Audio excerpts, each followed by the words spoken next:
It's a bit of a no-brainer, isn't it, eh? Hi everyone, it's Helen Norton here on day 28 of my 30-day watercolour challenge. I'm closing in, I'm nearly there. Today I painted this little picture here. This one went really well and I thought, why can't they all be like that? I've really bogged myself down with most of them, but this is how watercolours should flow, really smoothly. And what I did is I just used layers of washes to build up towards the foreground and, and a few perspective laws as well. It was really good fun. Okay, so let's go look at the video.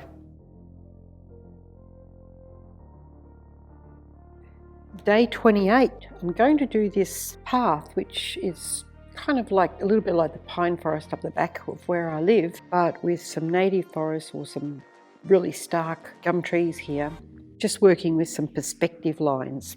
So the first thing I'm going to do is just map out my composition.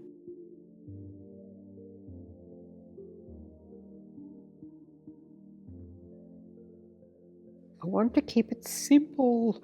This is going to be my challenge all the time on these small ones. The sky doesn't have to be like impeccable, so I'm not going to wet it down. I'm just going to get it on here.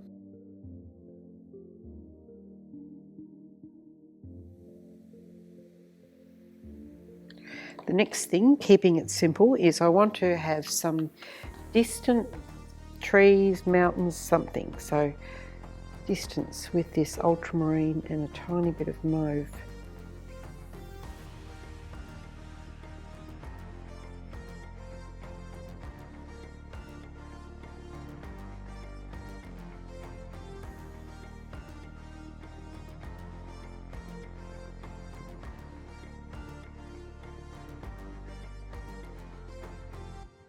Blocking in big swaths of colour.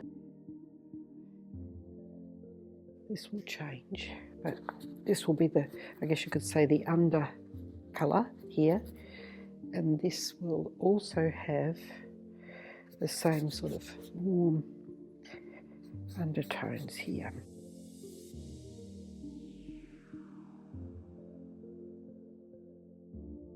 I would probably like to lock this in, but before I do, I'll just throw a few little surprises in here. Well, so far I've kept it simple and I've actually got something on the paper for a change. So let's see if I can keep this up.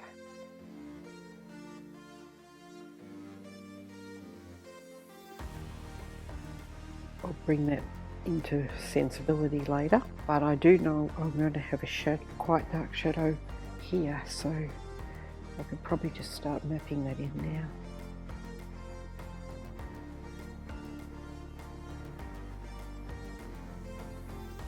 I want to have some tree tops. The trees are going to sort of be, everywhere, so I need to have them in the background here before I put the trunks in. Some treetops hints.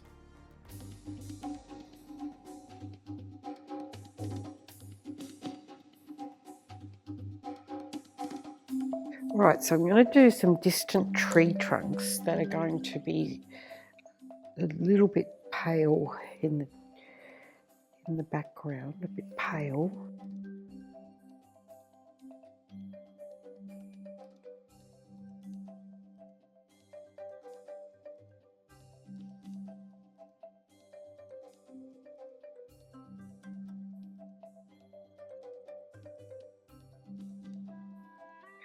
So the next layer of trees will be in front. I'm just thinking about what's going to be in there as well, which I probably need to put a bit of just general bush, but not bright green, of course, because it'll be just subtle.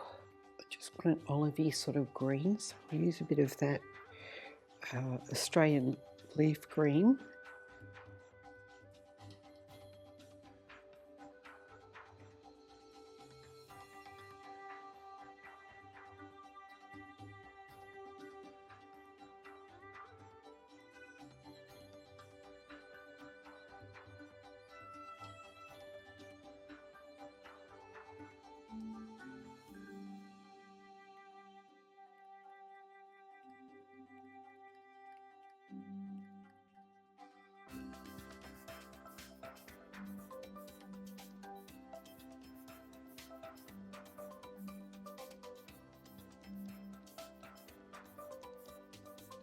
Right, it's drying quite passively, as you can see. It seems to be sucking the colour and, you know, leaving nothing left. That's okay, because this is the nature of where this is going, it appears. I might just leave it with that lovely kind of subtle feeling. So I want to make some more gum trunks, which I'm going to turn into like really stark white. So I'm just making that grey, which is using ultramarine, blue and sienna. That's a good grey. And the idea with this perspective is that it goes up. So the more they come forward, the higher they raise.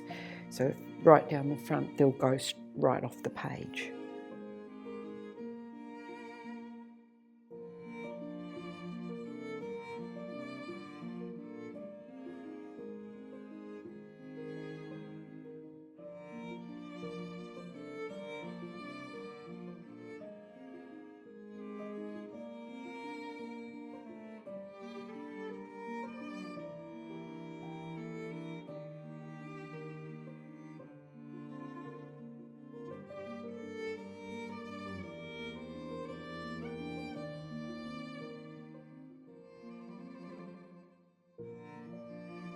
Now the next layer coming forward, so we'll dry that. The next layer is going to be sort of going further up in the sky. So we need a bit stronger of our grey, which is mixing ultramarine blue and sienna again. I might use a bit of raw sienna, not real, burnt sienna for this one, getting it a bit stronger.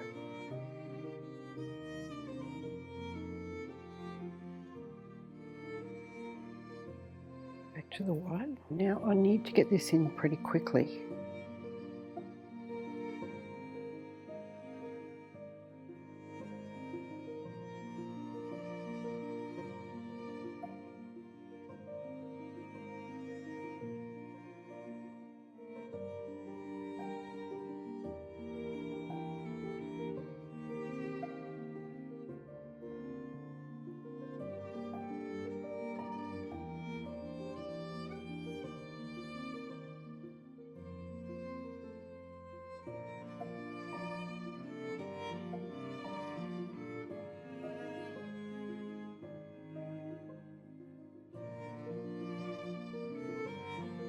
Try not to make it look, too uniform.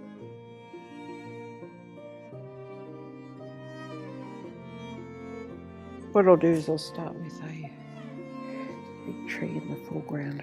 Right, so this big one here. Yeah, I'm going over all the other stuff underneath. Be bold. It might even be better for me to do one tree at a time.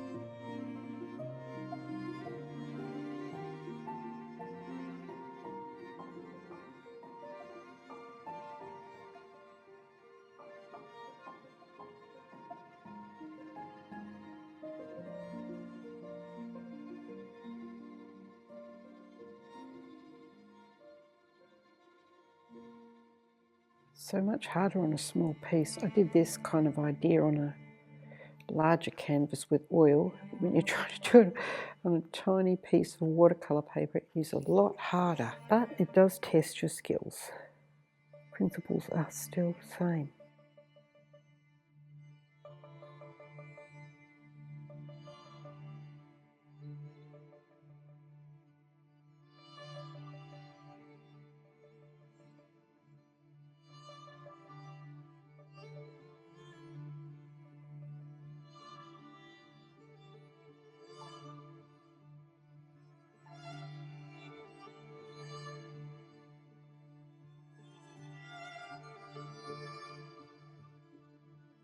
Some shadow here which helped to make it more interesting. So let's see if we can do the same.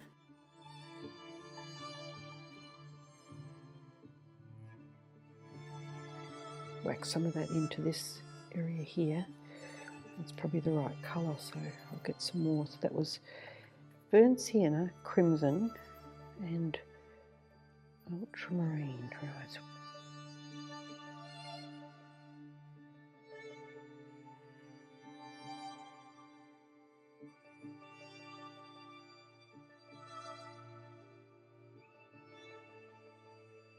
And will do something about that.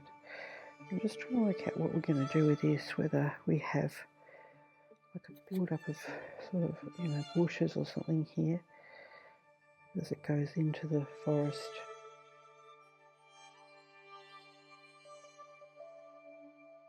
You know what, that's like, it's pretty much a finished painting, I guess, in a way, but we need some sort of little critters in there. So let me try and do that without getting too carried away. And also, I need something happening here, right, because it's too flat and dead.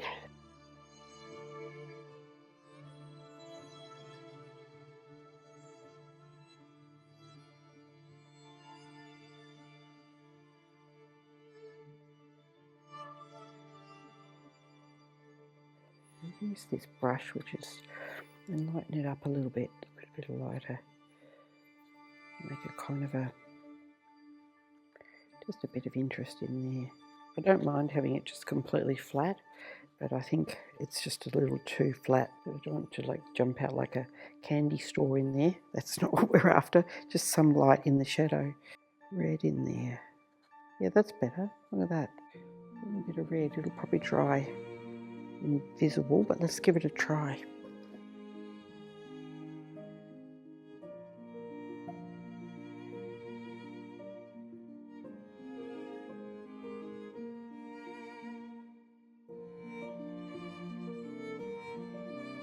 What are we going to have here? We could have some grassy bits, but I think we just need one critter. I don't know, a sheep, a dog, a cow, a black cow. Just a dog sitting there like a silly dog in the sort of golden area. I just need a figure to start with. There we go.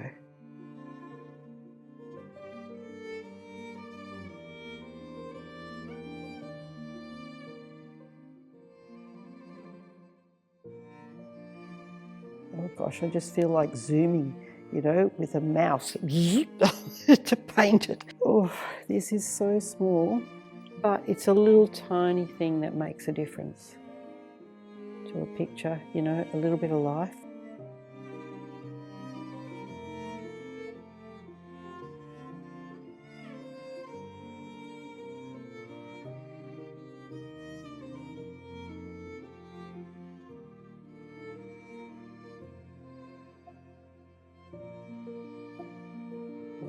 This is a little bit exaggerated. Yeah, it's a bit illustrative here. And then we'll sort of disappear it a bit if we can. Oh gosh, carefully. Oh boy, guys, I am down the rabbit hole.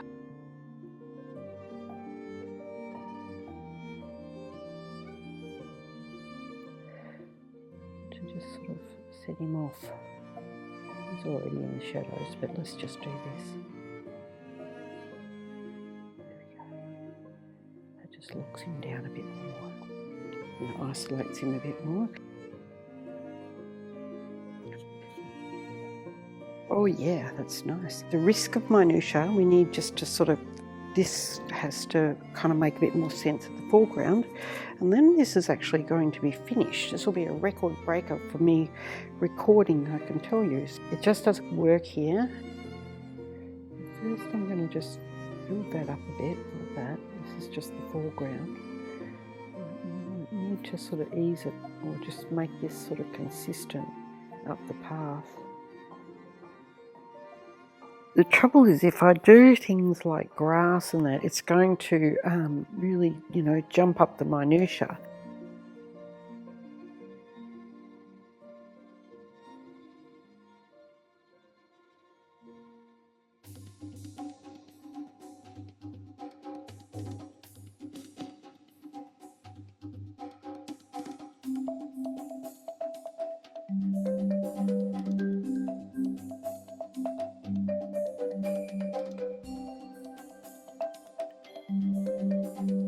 There you go, that's it. Gum, forest and dog. Yeah, that was a quick one. Oh, think this looks lovely. Oh, isn't that beautiful? Yeah, that's nice. Quite lovely. This should work well, the white. It's a bit of a no-brainer, isn't it, eh? That is absolutely a winner. There you go. That was actually quite an easy painting. Really enjoyable too. Day 28. 2 more to go. I hope you enjoyed that one, folks. It was actually a pleasure to paint. I think this is one of my more favourite paintings out of everything I've done. It's just kind of really livable. It's easy to look at. It's just a classic scene. Why didn't I do them all like that? Go figure. Thank you for coming along with me so far on this massive journey of the 30-day watercolour challenge, even though I've done a lot more than 30 watercolours so far. Can't wait to the last episode where I lay them all out and show you what I've actually done. And then of course I've got to hop to and get them all sold.